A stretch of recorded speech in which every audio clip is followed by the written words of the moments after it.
آپ کے اخلاق کی قدر بھی لوگ اس وقت کریں گے جب آپ کے پاس دولت اور طاقت ہو۔ غریب کتنا ہی خوش اخلاق ہو، لوگ اس کے اخلاق کو اس کی مجبوری سمجھتے ہیں۔ موت سے بڑھ کر کوئی سچی چیز نہیں اور امید سے بڑھ کر کوئی چیز جھوٹی نہیں۔ علم کی قوت جب حد سے بڑھ جائے تو مکاری اور بسیار دانی پیدا کرتی ہے، اور جب ناقص ہو جائے تو حماقت پیدا کرتی ہے۔ سلام کرنا، مجلس میں کسی کو جگہ دینا اور مخاطب کو سیدھے نام سے پکارنا محبت بڑھاتا ہے۔ اللہ تعالیٰ کسی شخص کو اس وقت تک ذلیل نہیں کرتا جب تک اس کی برائی حد سے نہ گزر جائے۔ کسی شخص پر اس وقت تک اعتماد نہیں کرنا چاہیے جب تک اسے غصے کی حالت میں آزما نہ لو۔ حضرت عثمان رضی اللہ تعالیٰ عنہ نے فرمایا، مجھے دنیا میں 3 چیزیں پسند ہیں: تلاوت کلام پاک، بھوکوں کو کھانا کھلانا اور راہ خدا میں خیرات کرنا۔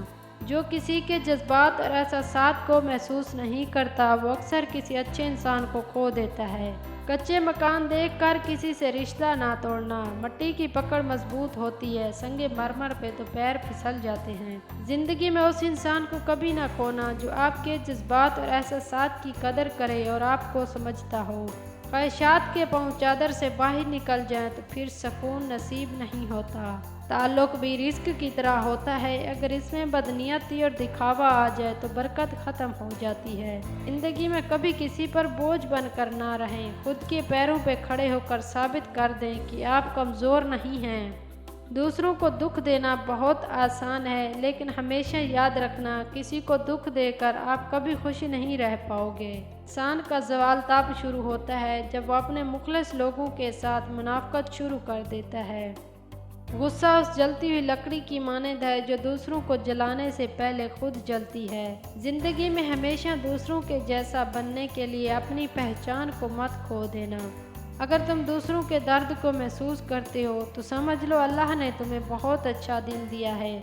اگر آپ دوسروں کے راستے کی رکاوٹ کو دور کرتے ہیں تو آپ کی اپنی منزل کا راستہ آسان ہو جائے گا۔